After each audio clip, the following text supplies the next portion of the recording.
At the turn of the 20th century, coal mining was in full swing across the globe. Demand for the fossil fuel had boomed, and the mines were running at full tilt in an attempt to keep up. This often came at the expense of safety, and many lives had been lost to collapses, explosions, and gas exposure. In the early hours of the 10th of March 1906, one of these coal mines, located in France, was already running with almost 1,800 workers down in the tunnels. The miners would have been busy striking the seams of coal, the naked flames of their lamps illuminating the dark walls of the vast complex of underground passages. And then, a deep rumble could be heard, getting louder and louder. The earth shook beneath their feet, bits of coal, rock, and dirt began to fall from above them, a surge of heat, and then nothing. An explosion had ripped through the mine. 2/3 of the workforce inside were killed instantly, and many were still trapped, unable to escape through the collapsed tunnels. 20 days later, 13 haggard and exhausted survivors emerged from the wreckage. But how had they survived? And what had caused the explosion? Let's take a look at the Courrières Mine Disaster.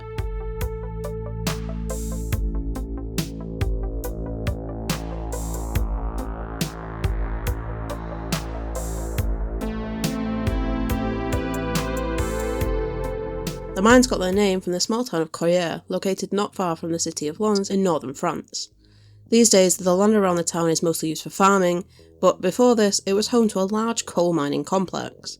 In fact, the complex was one of the most, complex mines of its time, having been designed specifically to make rescue easier should an accident occur.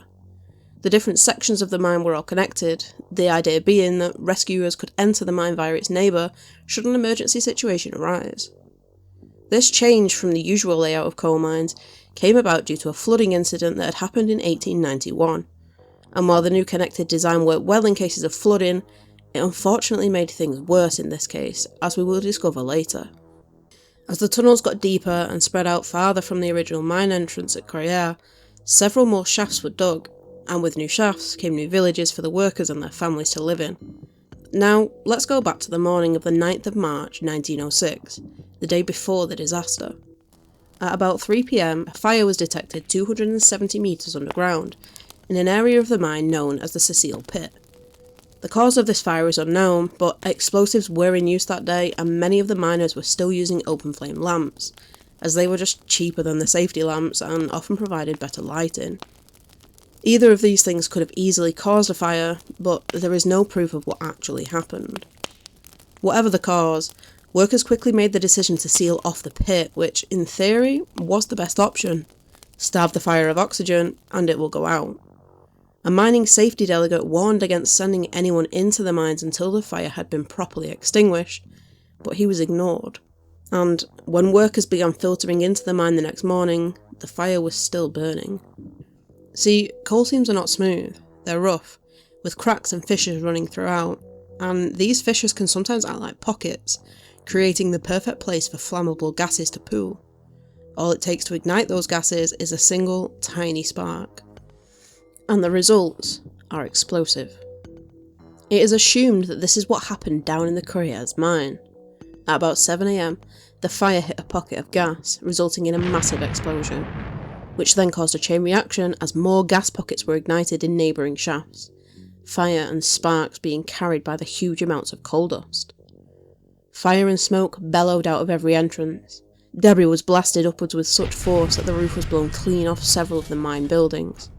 The elevator cage at Shaft 3 was rocketed into the top of the pit head, causing massive damage to the structure. A large number of the underground tunnels would have collapsed instantly, with many more failing as time went on. This is where the design of the complex came into play. The interconnected tunnels were meant to allow rescuers to move between mines even if the main shaft had become blocked or damaged. However, this connectivity also meant that the explosion was able to spread throughout the entire complex. On top of this, the explosion and resulting collapses were not the only thing the miners had to be concerned about. Following a mine explosion, a toxic mixture of gases will often begin to build up. This is known as afterdamp, and it contains carbon dioxide, carbon monoxide, and nitrogen. The carbon monoxide in the mixture is what kills, as it combines with the hemoglobin in our blood and prevents it from carrying oxygen around our bodies. As the tunnels were all connected to each other, it wouldn't have taken long for this afterdamp to spread, and many of those that had survived the initial explosion would have unfortunately fallen victim to the extremely deadly gas. The miners, trapped in the dark, collapsed tunnels, with little to no ventilation, would have very quickly started to experience the symptoms of carbon monoxide poisoning. To begin with, they would have become dizzy and developed headaches. This would progress to vomiting, chest pain and confusion, and ultimately would lead to unconsciousness and death. This was the fate that awaited 13 men and boys trapped in a partially collapsed area of the mines. The miners, who were aged between 14 and 40, would have been aware of the dangers of afterdamp, as well as the risk of further collapse. Time was not on their side, and rescuers were struggling to gain access to the mines. A combination of inexperience and the scale of the disaster were making it hard for those wanting to help. The villages and towns in the surrounding area were only small, and so didn't have the necessary equipment for such a massive incident. Critically, they lacked the breathing apparatus needed to protect any rescuers that entered the mines. Despite this, many rescuers did enter, bringing survivors back up to the surface through the still functional shafts. Around 500 workers managed to escape the mines alive, though many of them had suffered horrific injuries and burns. As the rescued miners were brought up, they were asked their name. If they were able to respond, their name would be shouted out to the large group of family members huddled nearby, waiting to hear any news of their loved ones. The injured would have been placed on horse-drawn carts, which then took them to a makeshift hospital not far from the complex. Unfortunately, the rescue attempts were not without casualty. A group of men descended into one of the shafts, only to have it collapse in on them, burying them alive. Many more rescuers would venture into the tunnels to search for survivors, only to be overcome by the toxic gases themselves. 2 days passed before experts arrived on the scene, an experienced crew of German miners who brought with them breathing equipment to combat the deadly gases. Even though they had the much needed equipment, were able to organise themselves better and drew up a rescue plan, progress was extremely slow. Each of the tunnels had to be cleared of debris before they could move forward, and fires continued to rage with no shortage of fuel. 3 days after the explosion, the decision was made to seal off the majority of the complex in an effort to smother the fires. This move was not well received by the families of the miners, who most likely felt that their loved ones were being given up on, and, for the most part, it was assumed at this point that any men left in the mines would have succumbed to their injuries or the gas. But this was actually not the case. The 13 trapped miners were still alive, cold, hungry and scared, but alive. After what probably felt like an eternity, they assumed that no rescue was coming and took their survival into their own hands. Working together, they removed some of the debris from the collapse and managed to squeeze out into the main tunnel. They would have been wandering around in the dark, tripping over rubble and, quite likely, the bodies of other miners. Hunger gnawed at their stomachs, and they attempted to quench their thirst by catching water as it dripped down the walls. Having no source of light, the group stumbled around in the pitch black, with no way of knowing where they were or which direction they were heading. After a few more days, they resorted to eating the bark from the mine's supportive crossbeams for a brief break from the intense hunger pains. Thankfully, they eventually came across a dead mine horse, which provided them with some much-needed food, albeit raw and slightly rotten. It took them a total of 20 days to see daylight, streaming down from above like a giant spotlight.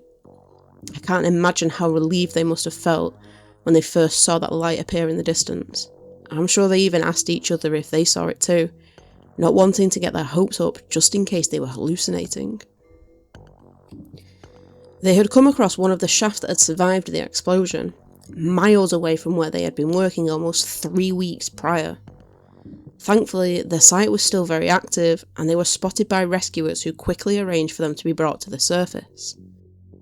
Amazingly, even after all that time, there was one more man left to surface from the mines, who had been trapped 300 metres underground for 24 days before being found by rescuers using breathing apparatus.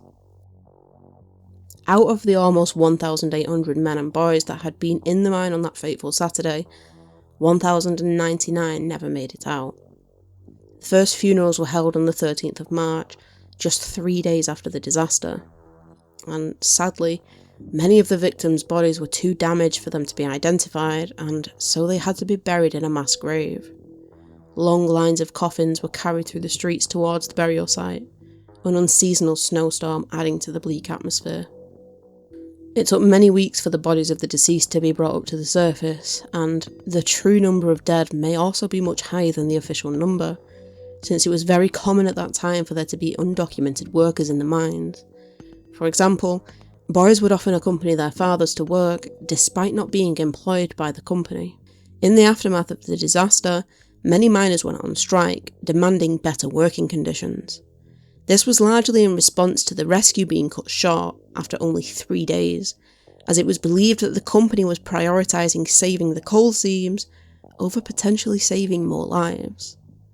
The mines themselves would continue to run for many years after the disaster, with several more pits being dug and rebuilt, even after being destroyed during the First World War. Some of the survivors would also continue working in the mines for decades, which either shows how few options these men had, or how tough they were, because there is no way I would ever willingly go back underground after experiencing something so traumatic. Several monuments have been built to remember those who lost their lives, including one at the site of the mass grave. A pathway was also built to commemorate the survivors that had survived for weeks underground, with plaques along the way giving information about the disaster. The strikes that took place after the incident helped to bring about safety changes with the aim of preventing a catastrophe of this magnitude happening again. Thankfully, this does seem to have worked, as although there have been many accidents over the years, the Courrières Mine Disaster remains the worst in Europe's history. If you enjoyed this video, please consider subscribing to the channel and leave any suggestions for future videos down in the comment section below. Thanks for joining me for this story, and keep yourself safe out there.